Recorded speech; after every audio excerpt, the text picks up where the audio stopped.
Alright guys, first off, sorry for the crazy electronic space science music during this video. I have to admit that I've been going through like a hardcore sci-fi phase right now. I just watched Interstellar and The Martian back to back. Somehow I've gone this long without ever seeing those movies. They come highly recommended by me.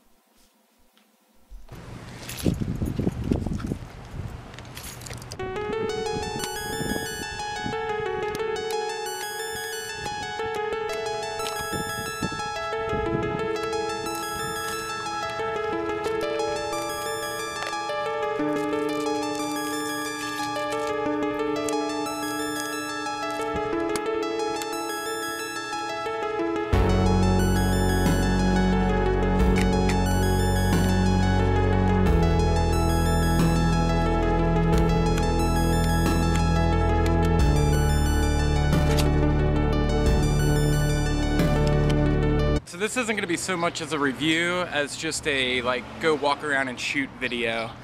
Brought the little camera with, just, you know, again, I have an hour before work, so I'm going to go around and try to bust out these 10 shots. This is the Mamiya RB67. Let's get it popping.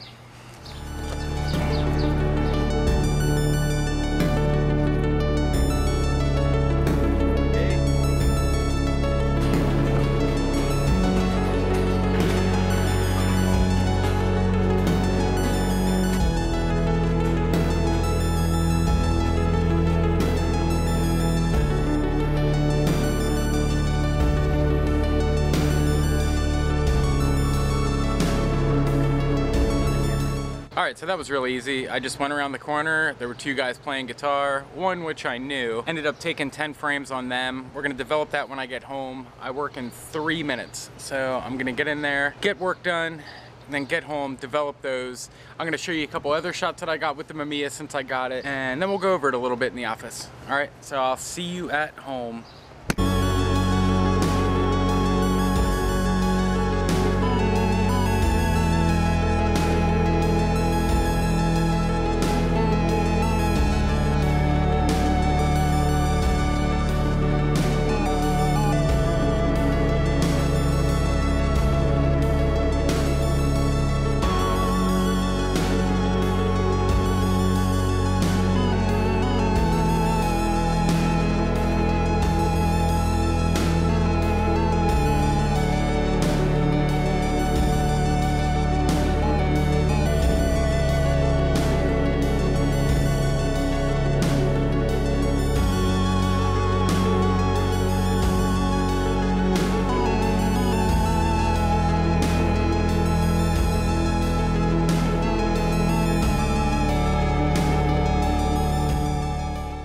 Alright, so let's talk about this camera. Oh, let me grab it. This thing is a tank. I think it weighs like 8 pounds or something crazy like that. But it is the Mamiya RB67. Now, this is the second time that I've owned this camera. I got a second back for it. It came with a shutter release cable, like a really nice black one. It's pretty long. It came with this manual, which I still have my old manual. I somehow forgot to pack that when I sold my old one. But this is a different one anyway. This is the Pro S. I just had the OG original Mamiya. And then it has this like old school Polaroid back. It's weird. I've never seen one like this. Mine was like plastic, very minimal. This one definitely just looks old. Alright, but about this camera, let's talk about this. Let's go through the basics real quick. So first off, this camera was made in the 70s. I'm not exactly sure what year this one was made. This is the Pro S, so this is the second version that came out.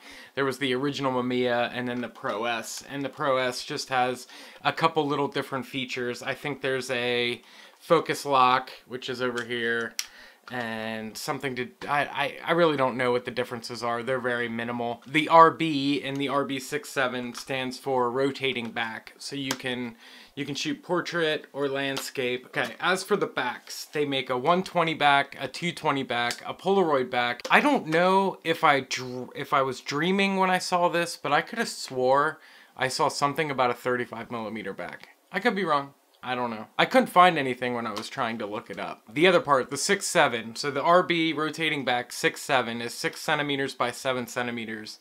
and that is going to be your negative size. You get 10 shots in one roll of 120 film, which is pretty cool, because normally in a 6x6 you get, what, 12? You get 12 shots. So you only get 10, but the real estate on that negative is huge. One of the biggest sizes you can get without shooting panoramic in medium format. Now the shutter is in the lens, so it only goes to 1/400th of a second, because this is a studio camera pretty much. I mean, you're really not doing action sports or anything. This is basically for modeling or portraits, still life stuff. I mean, these are known for taking, you know, landscapes, photos and stuff like that. They do make wide angle lenses for it. So yeah, 6x7 negative, f3.8 to f32. It goes from 1/400th of a second to 1 second, and then it's got T, so you can, you know, click the shutter on and then you click the shutter off. There is no bulb setting. As I'm sure 8 million people are going to be commenting below that there is a way to turn a bulb setting on, but I've never found one, nor did I ever really need a bulb setting with this. This isn't the kind of camera you want to do, you know, super long exposures with, just because of the mirror clap's gonna shake the shit out of it, and, you know, you're gonna have some fuzziness if you're getting super crazy with the long exposure. I mean, you can. With T-mode, you can. Now, I've said many times before that I shot my first book in 2014 and 2015 called Homespun, and that entire book was shot using this camera. I think carrying this camera around really made it a lot easier for me to get the street portraits that I got for that book, because I don't know how many times I hear, oh, that's a Hasselblad. I've kind of gotten over hearing that and stopped correcting people. I just let them assume that it's one because it's easier that way. And then, you know, you get to bring them over to it, have them look at the viewfinder, and they think, you know, oh man, that's so cool, that's so cool. It's definitely an icebreaker. This thing is an icebreaker for shooting street photos, or any photo really. You know, going up and doing a portrait session with this camera is a lot of fun. All right, so yeah, this thing is a beast. It is a lot to carry around, and for some reason I still don't have a strap for it. The strap lugs are very expensive for this thing, so I've just never went and got a strap for it, which is kind of a bummer. I think that's definitely something I'm going to be investing in the near future, because I'm kind of like minimalizing my gear right now, and this is going to be, you know, one of my main shooters. I'm gonna have this, a 4x5, and then a 35 that I'm always gonna just either have with me or have ready to go to shoot. That's a whole other story. That's a whole other video. With this camera, the shutter won't fire, which this is pretty much how like all medium format cameras are. The shutter won't fire until you take the dark slide out. It does have a dark slide. Let's listen to this guy. We'll do a longer. There we go. Here's 1 second.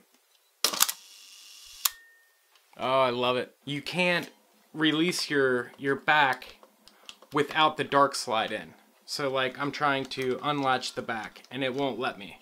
So you can put the dark slide in, and now it'll let you take the back off. So that saves, say I'm switching, say I have color film in my other back and I have black and white in this, I see something in color that I want to shoot, it won't let me ruin this roll of film without putting the dark slide back in, which is, my old one was broken and you could just take it right off and it didn't matter with the dark slide out. So you gotta watch. Some of these, I mean, this is an old camera, so you just gotta be patient and look for one that's in good condition and comes with a couple extra things. You can, I mean, I think this was only almost, it was right under $300. So, and that's, I got 2 backs, shutter release cord, Polaroid back, and the lens hood, which I never really pop out, but it's there to pop out. Maybe I should. I do get a lot of lens flare when I'm shooting directly into the light. Alright, so we're going to wrap up this video with a couple shots that I've taken with this camera. The first batch here are going to be shots that I just recently took. I shot 3 rolls, and I'll just pick a couple of my favorites that I got out of that. And then I also want to pull out a couple of my favorites from my book Homespun. I'll put a little note at the bottom so you know which ones are which. Let's take a look at those and then I'll say my final thoughts.